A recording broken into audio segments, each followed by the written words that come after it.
इरादे, नए जज्बे जुनून के साथ आप सभी का तहे दिल से इस्तकबाल है आप ही के चहेते प्रोग्राम दिल से लाइव में, जिसमें दिल से दिल का राब्ता होता है, कई बातों का खुलासा होता है। आज सैटरडे है और हम क्या करते हैं, ये सबको you got me right, her Saturday हम किसी न किसी शख्सियत को प्रोग्राम में दावत देते हैं ताकि आप थोड़ा और भी जज्बाती हो जाए, उनकी ज़िंदगी की जदोजहद से ज़रा आप रोशनास हो जाए और साथ ही साथ कुछ म्यूजिकल, कुछ इमोशनल बातें भी हो जाए। पहले आपको बता दूं, आजकल जो गाना ओए सबकी जुबान पर छाया हुआ है, 10 बहाने करके ले गए दिल।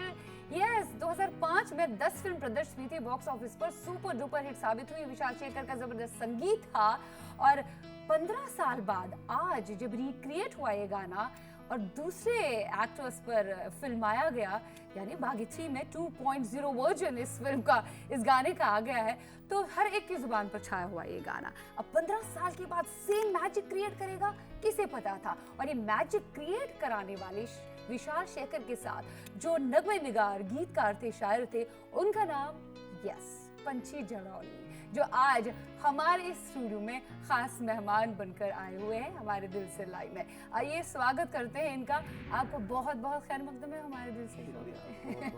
आपके चेहरे पे बड़ी खुशी है। 2005 में 10 फिल्म के सारे गाने सुपर डुपर हिट हुए थे और आज 15 साल के बाद वापस आपका गाना तूल पकड़ रहा है।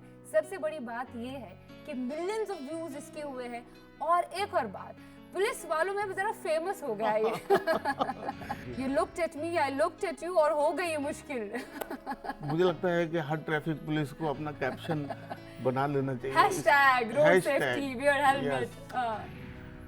बहुत ही खुशी की बात यह है कि 2005 में जब 10 आया, 5 में दुगना कर 2005 में 10 आया। जी जी जी, तो 5 उसी वक्त दुगना हो गया था, 2 गुना इसका असर हो गया।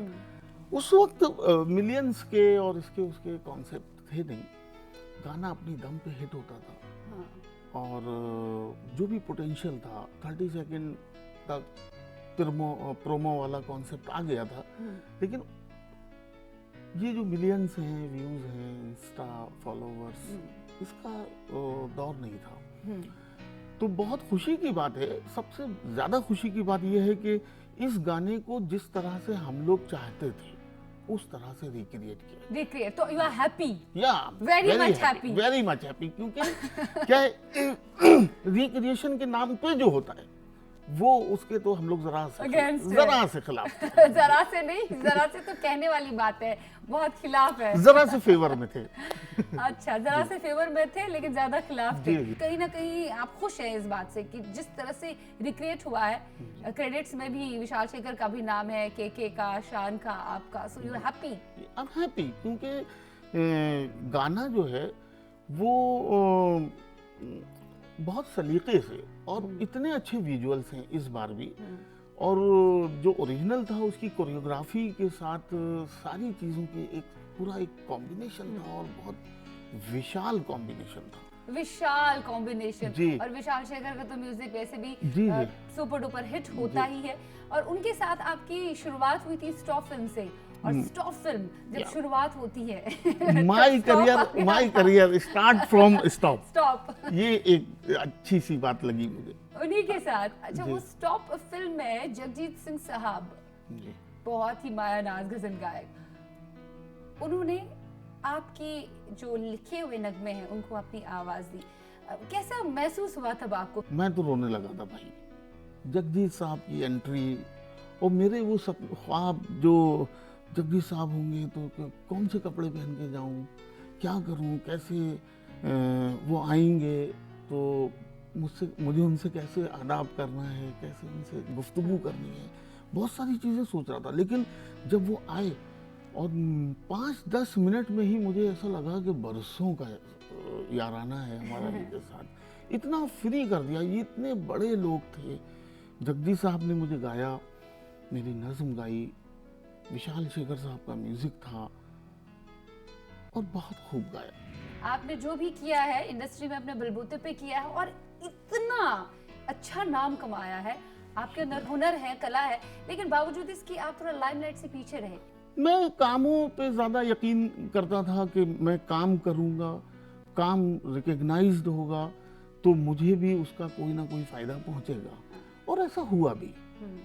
लेकिन दुनिया मैंने नहीं बनाई, लेकिन बस कामों में उलझा रहा, एक अलग स्पेस में रहने का आदी था शुरू से। तो वो स्पेस में रहते रहते मैं काम तो मुस्तकिल करता रहा, खूब फिल्में करी, आप सबने सुने हैं गाने, लेकिन ऐसी कोई दूरियां जानबूझ के बनाई गई ऐसा तो शायद नहीं, ऐसा नहीं था। जब आपका काम बोलता है फिर आपको खुद सामने लाने की कोई जरूरत नहीं होती, लोग खुद आपको पकड़ पकड़ के लाते हैं। जैसे विशाल शेखर जी ने लाया, जैसे आपने जिक्र किया कि आप डायरी लेकर आए थे यहाँ पे, कहाँ से आप आए थे और किन किन स्ट्रगल के मराहिल से आपको गुजरना पड़ा, और विशाल शेखर से पहली मुलाकात कैसी रही? देखिए, एक तो मैं बहुत शुक्रगुजार हूँ अनुभव सिन्हा साहब का, जिन्होंने उस वक्त मुझे ये मौका दिया, ये जिम्मेदारी दी 10 जैसी फिल्म को लिखने के लिए, जब जंगल में शेर जिंदा थे सारे, धुरंधर बख्शी साहब, किसी हर गाना बख्शी साहब, समीर साहब अपने उरूज पर थे, गुलजार साहब को लोग अप्रोच करते थे। ऐसे दौर में मैंने सोचा कि एक गाने के लिए मुझे बुलाया गया है, मैं एक गाना लिख दूंगा। पिक्चर मैं 3 गाने लिख चुका, तब तक मुझे ये नहीं पता था इस फिल्म में स्टार कौन है। तो सिन्हा साहब ने जब मुझे ये बताया कि एक सिचुएशनल गाना है और वो गाना संजय दत्त आता है तो शिल्पा उतरती है, तो मैंने कहा कि ये क्या मतलब आप मिसाल देने के लिए समझा रहे हैं कि ये सब लोग हैं।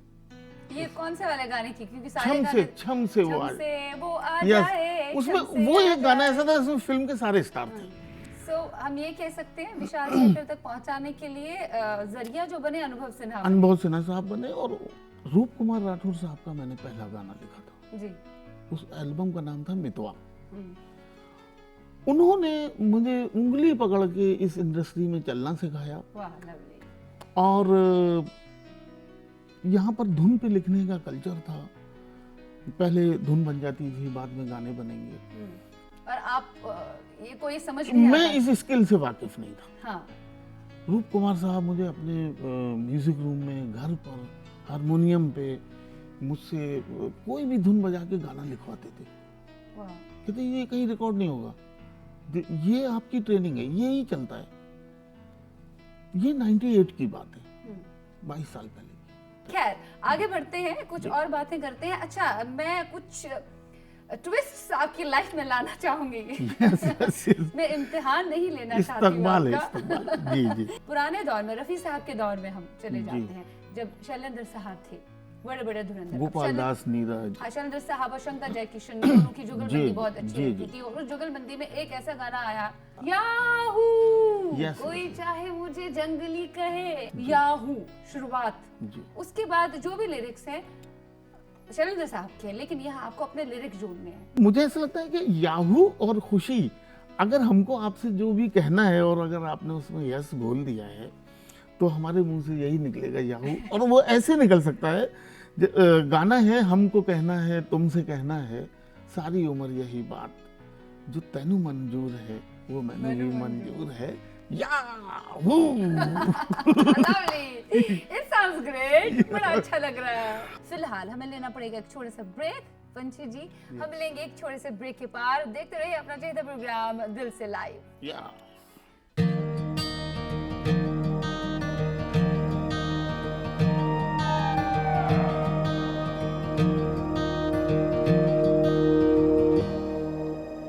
के पार आप सभी का तहे दिल से स्वागत है। खैर मकदम में आप ही की चाहते प्रोग्राम दिल से लाइव है, जिसमें दिल से दिल का राब्ता होता है, कई बातों का खुलासा होता है। अच्छा, थोड़ा शायराना आपको बना रहे हैं। वैसे आप हमारे साथ रह के शायर तो बन ही गए हैं, लेकिन जब खुद ब खुद शायर अपने इस प्रोग्राम में शामिल हो तो क्या बात हो।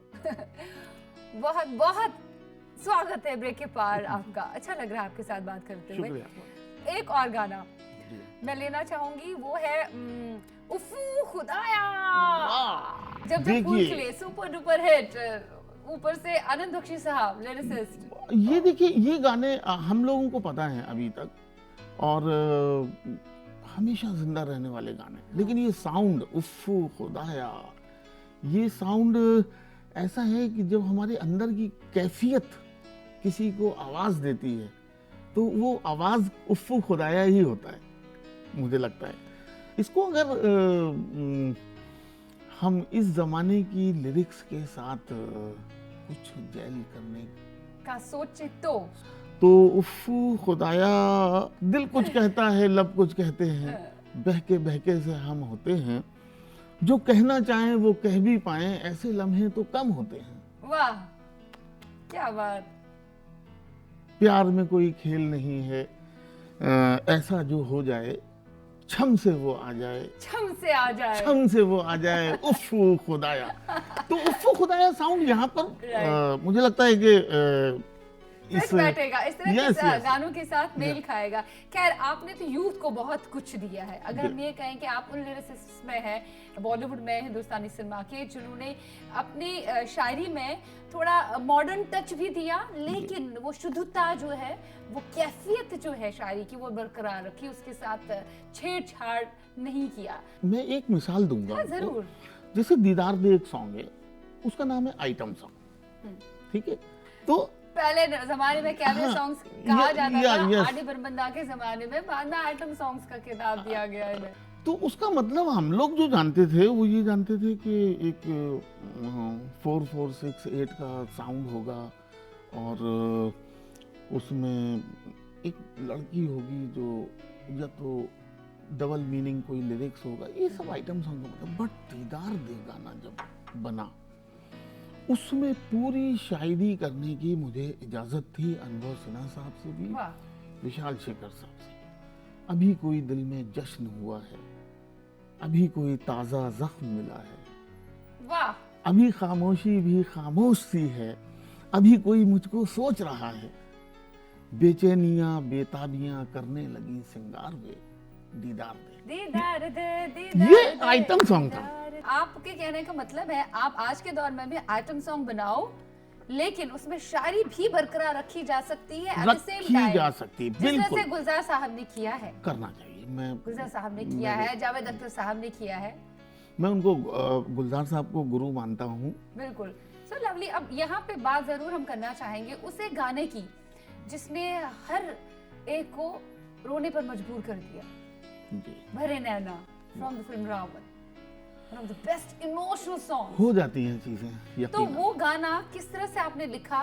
क्या आपकी जिंदगी के साथ भी कुछ उसी तरह की कहानी थी, या जो फिल्म मेकर्स ने कहा आप उसी रंग में रंग गए?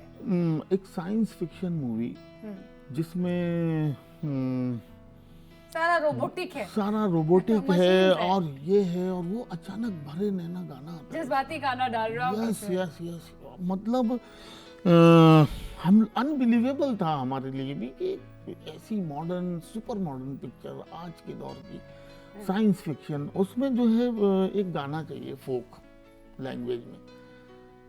थैंक्स टू अनुभव सिन्हा अगेन कि उन्होंने कहा कि ये आपको करना है।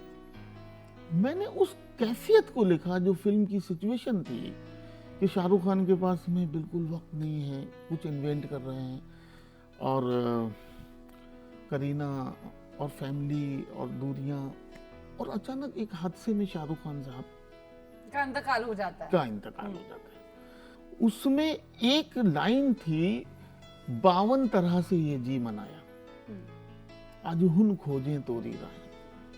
तो मुझसे सवाल हुआ था कि ये 52 तरह से क्यों है, ये 50 तरह से क्यों नहीं है, ये 15 तरह से क्यों नहीं है, हमने 52 क्यों जोड़ दिया? 52 क्यों जोड़ दिया?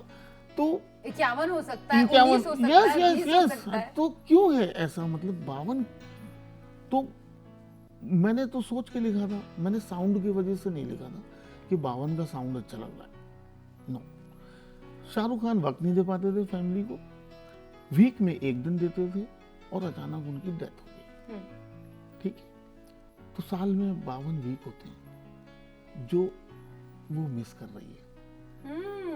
तो मैंने वो वीक यस तो वो वीक 52 तरह से ये जी मनाया, मतलब हर हफ्ते कुछ ऐसी कोशिश की कि दिल मान जाए, तो उस वजह से 52 तरह से उसमें लाइन में। तो जब आपने उन्हें एक्सप्लेन किया, व्हाट वाज देयर रिएक्शन? यार मतलब अमेज्ड के, मतलब अच्छा मैं तो समझा साउंड अच्छा लग रहा है। आपकी वो लिखी हुई नज्म जो आपके बहुत दिल के करीब है, वर्स फ्री, जी, वो इस वक्त हो जाए। मुझे इन्हीं पत्थरों में थोड़ी सी अपने लिए जमीन बोनी थी। वाह। मुझे इन्हीं पत्थरों में थोड़ी सी अपने लिए जमीन बोनी थी। उगाने थे छोटे छोटे कई आसमां, बनाने थे ख्वाहिशों के घरौंदे, मिटाने थे वो पल जो मैं जी चुका हूँ, भुलानी थी वो खुशियाँ जिन्हें पाना अभी बाकी है। वाह। तो इस तरह की जो नज़में होती है, इसमें पूरा मंजर होता है, पूरा स्क्रीन प्ले होता है। ये बहुत ज़रूरी है कि अगर आप कोई मंजर डाल पाएं अपनी रचना में, अपनी तख्लीक में, कोई मंजर अगर डाल देते हैं तो लोगों को ज़्यादा करीब लाता है। मेरी एक नज़्म है कि उसने चंद सांसों की रेजगारी फेंकी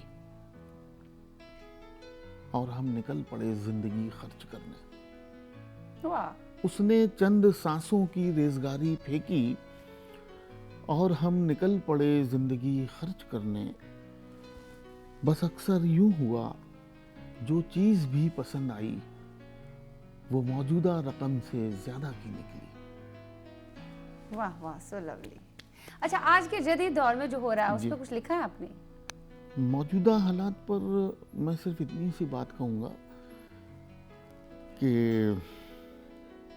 इससे पहले कबूतर गहरी नींद सो जाएं और नफरतों का बाज अमन के पैगाम ले उड़े, तुम जागते रहना। वाह वाह वाह वाह। आजकल जरूरत है जागती आंखों से सपने ना देखो बल्कि जागते रहो। जो दौर हाजिर में हो रहा है उसमें थोड़ी सी मोहब्बत की चिंगारी आप लेकर आओ, सब कुछ सही हो जाएगा। जैसे हर दौर में गजल में, नज्म में कुछ ना कुछ परिवर्तन आया है, गीतों में कुछ ना कुछ बदलाव आया है। वक्त के साथ तब्दीलियां आती हैं, बदलाव आते हैं। हर शायर उस रंग रूप में ढलना चाहता है और जो ढलते हैं वो आगे बढ़ते हैं, जो ढल नहीं पाते हैं वो उनकी लाइफ में स्टॉप हो जाता है। तो आप हर दौर में ना अपने आप को रंगते गए, उसी रंग में जी, शायरी को बदलते गए। तो उस बदलाव के बारे में आपका क्या कहना और किस तरह के बदलाव आप अपनी शायरी में दिन ब दिन करते रहते हैं? मैं यही कहूँगा कि गज़ल ने जिसके चाल चलन की हम कस्में खाते थे वो थोड़ी सी आवारा हुई है। गज़ल उसने अपने पैरों की बेड़ियाँ खोली हैं, अब वो अपने पैरों पे चलना सीख गई है। और उसमें शेर कुछ इस तरह से होने लगे हैं अब कि बिस्तर पे एक चांद तराशा था लम्स ने, उसने उठा के चाय के कप में डुबो दिया। ये जदीद शायरी ने, जदीद लहजे ने बहुत सारी चीज़ें बदली हैं। मैंने छोटी सी कोशिश की है, मिसाल के तौर पे आपको एक शेर सुनाऊंगा। हमसे गर है लगाओ देखो, याद ना ऐसे आओ देखो, यारी में ये वनवे कैसा, तुम भी किसी दिन आओ देखो। वाह, यारी में ये वनवे कैसा, मतलब एक तरफा प्यार कैसा। Yes yes yes. वाह वाह, सो लवली। जाते जाते एक दो क्विक क्वेश्चंस। जी, पहली कविता, पहली नज्म और पहली गजल, पहला शेर आपने किस उम्र में लिखा था? बहुत छोटी उम्र में। कितने साल के थे? और वो बहुत बुरा था। अच्छा, उसकी तौहीन किसी ने की थी या फिर मार पड़ी थी? नहीं, मतलब मैंने एक उस्ताद शायर को सुना दिया, बोले ये पहला है, बोले इसी को आखिरी समझो और ये सब फाड़ो फूड़ो फेंको और खत्म करो कहानी। शायर नहीं बन सकते आप। शायर नहीं बन सकते। लेकिन फिर आपने फिर मैंने अपने आप में हौसला जगाया कि वो मैं यार बनूंगा। वो अगर ये बात नहीं कहते तो शायद मेरे अंदर, मैं उनका एहसान मानूं हाँ। कि उन्होंने मेरे अंदर वो ज्वाला भरा और मैंने खूब मेहनत की, खूब लिखने लगा। फिर आपसे भी ये हमने जाना और हम व्यूअर्स से भी कहना चाहते हैं, कभी कभी कोई आपको बिल्कुल नजरअंदाज करता है, आपके काम को ठुकराता है, वो अच्छे के लिए होता है। कहीं ना कहीं उसमें भी पॉजिटिविटी तलाश करें कि भाई अगर मैं इसमें पॉजिटिव तलाश करूंगा तब ये मुझे अच्छे नक्शे कदम पे लेके जाएगा, मैं कहीं ना कहीं अपनी मंजिल को पालूंगा। सो नेगेटिव कमेंट से कभी घबराना नहीं चाहिए। बिल्कुल नहीं Right. घबराना चाहिए। अच्छा, एक और सवाल जाते जाते, आप की जिंदगी में सबसे ज्यादा मोहब्बत आपने किससे की? उर्दू शायरी से। यस, उर्दू शायरी से। और जो पहला शेर फिर उर्दू में आपने लिखा था वो क्या था? वो उर्दू का शेर मैंने हिंदी में लिखा था, क्योंकि मुझे उस वक्त तक उर्दू लिखनी नहीं आती थी। मतलब मैं उर्दू में उर्दू नहीं लिख सकता था। एक गुस्सा उनका ये भी था मेरे ऊपर कि आप ये सब सुना रहे हैं मुझे उर्दू में और आप उर्दू नहीं लिखना। उर्दू में उर्दू नहीं लिख पाता हूँ। फिर लैंग्वेज पे मेहनत, लिखना सीखना और वो सब। यस यस सब कुछ। So nice. इंसान मेहनत करे तो क्या कुछ नहीं हो सकता। वो कौन सी चीज है जो मुमकिन नहीं हो सकती। बहुत अच्छा लगा पंछी जी, आप शुक्रिया, बहुत बहुत शुक्रिया। दर्शकों को बहुत बहुत से आपके इस गाने को रिक्रिएट किया गया और आप बहुत कुछ अच्छा लिख रहे हैं। आपके आने वाली फिल्मों के लिए भी आपको बहुत बहुत मुबारकबाद। और इसी तरह से ओरिजिनलिटी को बरकरार रखकर अगर रिक्रिएट होती हैं कुछ चीजें तो मुझे लगता है कि लोगों को पसंद आ ही जाए। मुझे खुशी इस बात की है कि रीमिक्स के ताल्लुक से मेरी जो राय है वो अभी वो नहीं बदली, रीमिक्स बदल गया। रीमिक्स बदल गया तो अच्छा लगा। सब ओरिजिनल हैं हमारे रीमिक्स में, तो सब ओरिजिनल है। राइट, थैंक्स अ लॉट, बहुत बहुत शुक्रिया आपका। मैं उम्मीद करती हूँ आज का दिल से लाइव आपको पंछी जलौनी के साथ बेहद पसंद आ गया होगा। अपने अंदर हौसला जगाए रखिए, अपने अंदर एतमाद जगाए रखिए, क्योंकि कहीं ना कहीं आपके लिए कोई एक ऐसी मंजिल तैयार है जो आपको खुद ब खुद आपके पॉजिटिव एटीट्यूड की वजह से वहां तक लेके जाएगी। इसलिए जिंदगी में हमेशा पॉजिटिव रहना अनिवार्य है। मुस्कुराते रहिए, क्योंकि मुस्कुराते चेहरे सुपर ऑसम लगते हैं। मिलेंगे कल नए अवतार में। टिल देन सायोनारा, खुदा हाफिज।